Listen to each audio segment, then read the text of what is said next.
10 ఏళ్ల స్వరాష్ట్రం స్వప్నం తర్వాత తెలంగాణకు నిజమైన నాయకుడొచ్చాడు. ప్రజా పాలనను ప్రజల దగ్గరికే తీసుకువెళ్లాడు. సామాన్యుడు సెలబ్రిటీ అనే గీతను చెడిపేశాడు. 10 ఏళ్ల ముఖ్యమంత్రిగా కేసీఆర్ గడీల నుంచే పాలించాడు.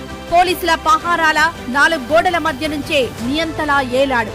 ప్రజలను కలవలేదు, ప్రజలు కలుస్తామన్నా అనుమతించలేదు. ఆ గడీల గోడలను ప్రజలు ఓట్లతో బద్దలు కొట్టారు. అప్పుడే వచ్చాడు నిజమైన ప్రజా నాయకుడు. మామూలుగా రాజకీయాల్లో ఇది కొత్త తరం అంటారు, విశ్లేషకులు మార్పు అంటారు, మీడియా దానిని పొలిటికల్ సెన్సేషన్ అంటుంది. కానీ ప్రజలు మాత్రం పీపుల్స్ లీడర్ అంటారు. అతనే యనుమల రేవంత్ రెడ్డి. నిజమైన ముఖ్యమంత్రికి అర్థం చెప్పిన నేత. పదవితో కాదు పాలనతోనే హోదా పెరుగుతుందని నిరూపించిన నాయకుడు. ఎవరు కలుస్తామన్నా చేయందించే సీఎం. ఇంకా చెప్పాలంటే సీఎం అంటే చీఫ్ మినిస్టర్ కాదు, సిటిజన్స్ మినిస్టర్ అని నిరూపించిన నేత.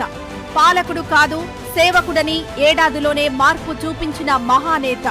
That is Revanth Reddy, the real people's leader.